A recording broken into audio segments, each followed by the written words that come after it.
हाज़रीन महफिल, तमाम मोअज़्ज़िज़ सामीन, आज मैं किसी दूसरे काम से यहाँ पर आया हुआ था। मुझे इस मीटिंग के बारे में इत्तला मिली और मुझे लगता है कि इस्लाम जिमखाना अब जिन उसूली चीज़ों की तरफ जा रहा है, ये एक इंटरटेनमेंट का ही सेंटर नहीं है, बल्कि एक थॉट प्रोसेस के शुरू होने के सेंटर अब ये बनता जा रहा है। उसमें ये जो टॉपिक है ना, ये बहुत ही अहम है।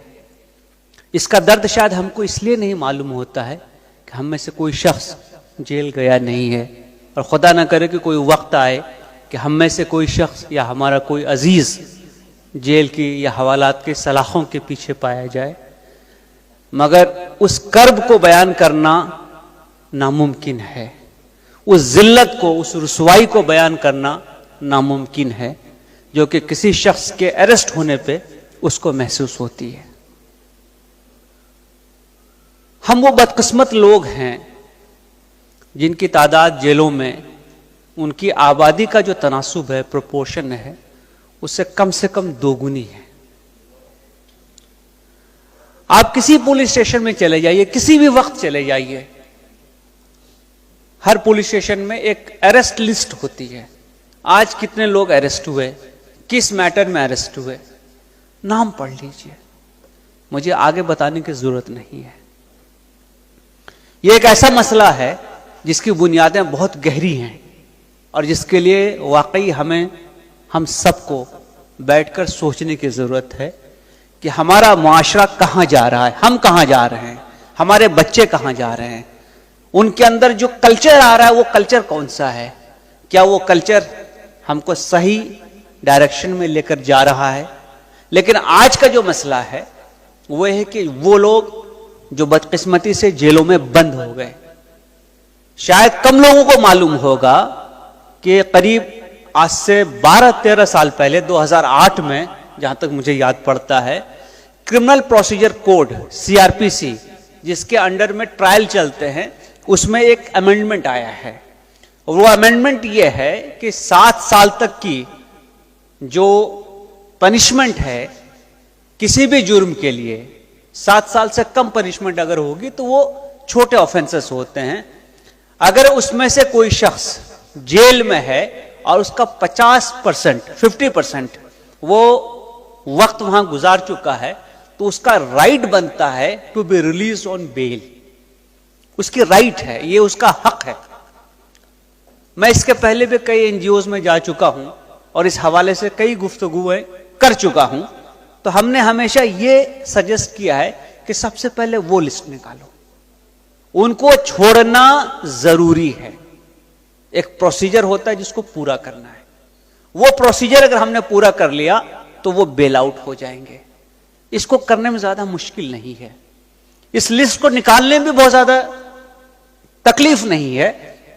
आप एक राइट टू इंफॉर्मेशन में मांग लीजिए जेलर से, वो आपको बता देगा कि ये आदमी जेल में कब आया, कितने दिन हो गए, कौन से केस में है, कौन सी सेक्शन लगी है, और कोई भी शख्स उस सेक्शन में क्या मैक्सिमम पनिशमेंट है उसको देख सकता है।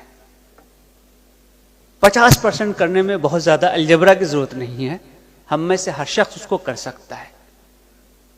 सवाल इस बात का नहीं है कि कितने लोग जेल में बंद हैं, सवाल इस बात का है कि क्या हमारा ज़मीर जिंदा है। यह सवाल हमको उसको नहीं, खुद को पूछना चाहिए। इसके पहले भाइयों ने जो तकरीर की, मैं उसको दोहराना नहीं चाहता, मैं सिर्फ एक पॉइंट की तरफ इशारा करना चाहूंगा, यही इस्लाम जिमखाना है। आप सबको मालूम है कि शादी के लिए बुकिंग का क्या रेट है यहां पे, मुझे बताने की जरूरत नहीं, ऑफिस नीचे है, जिन भाई को मालूम नहीं जाके ले लें।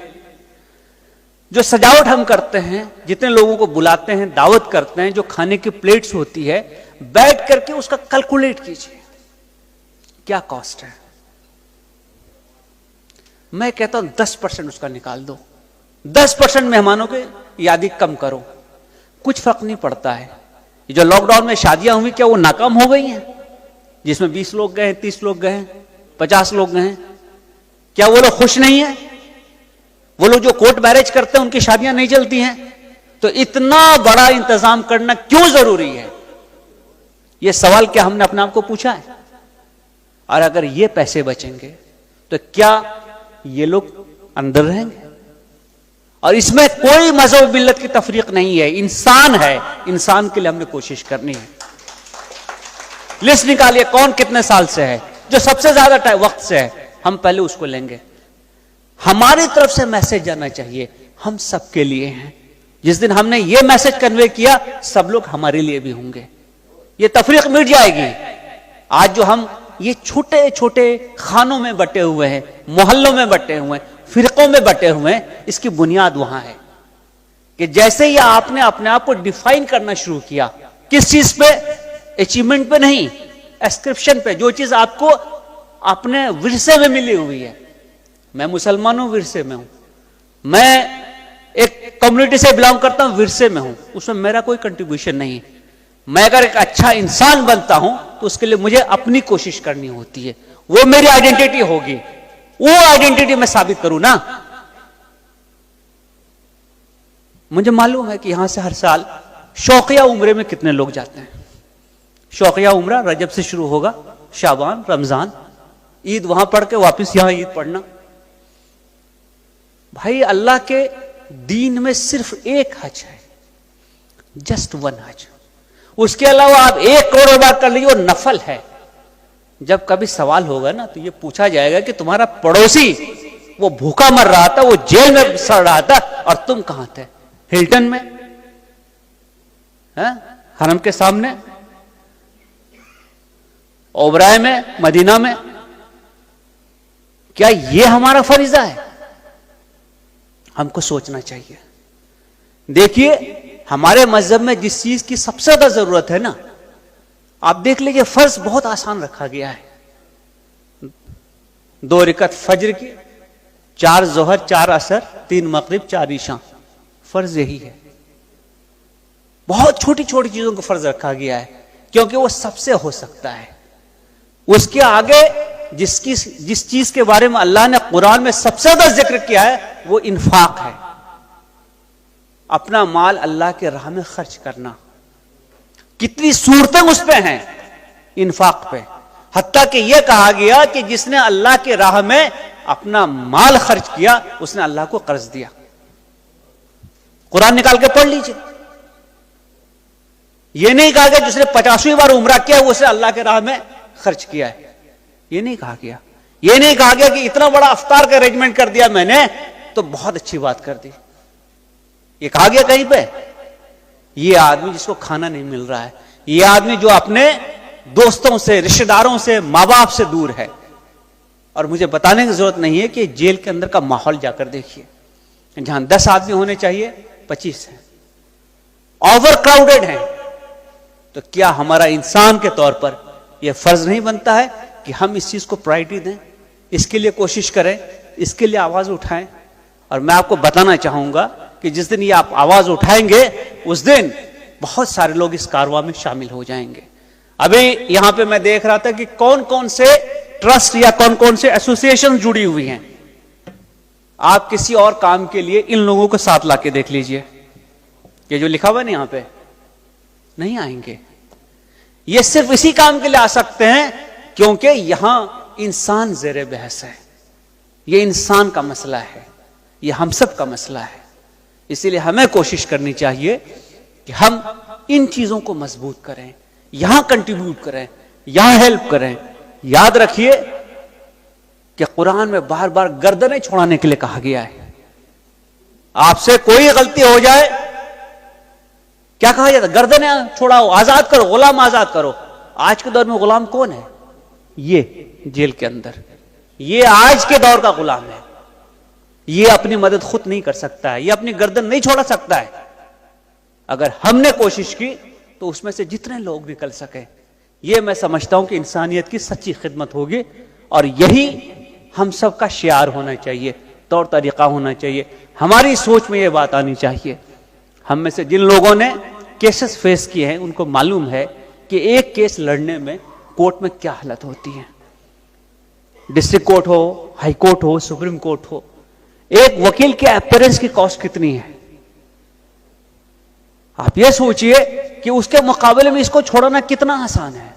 और ये जो पिट्टी क्राइम्स है ना, इस पिट्टी क्राइम में आदमी इसलिए मौजूद वहां पे है क्योंकि वो डॉक्यूमेंट प्रोड्यूस नहीं कर सकता है।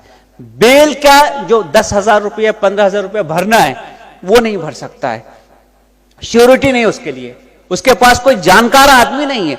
हो सकता है यूपी का आदमी हो सकता है बिहार का आदमी हो, उड़ीसा का आदमी हो, यहां कोई उसको जानता नहीं है, उसकी श्योरिटी कौन देगा? इसलिए ये वक्त आ चुका है कि हम जरा अपने आप पे जो इतना तवज्जो देते हैं ना, वहां से नजर हटा के आसपास नजर डालें। याद रखिए, आपके घर के चारों तरफ अगर गंदगी है ना, कचरे का अंबार लगा हुआ है, तो आपका घर खूबसूरत नहीं होगा। समाज में अगर यह सूरत है तो समाज खूबसूरत नहीं होगा। समाज को बेहतर बनाना है, अपने माहौल को बेहतर बनाना है, तो हम कोशिश करें कि ये लोग जो कि इस राह में आगे बढ़े, ये बहुत बड़ा इसार का तकाजा करता है, मदद का तकाजा करता है। जो हो सके हम कोशिश करें कि मदद करें और अपने ताईं कम से कम कुछ लोगों की तो गर्दनें आजाद करें। खुदा जाने कल कयामत में यही हमारे निजात का जरिया हो। शुक्रिया।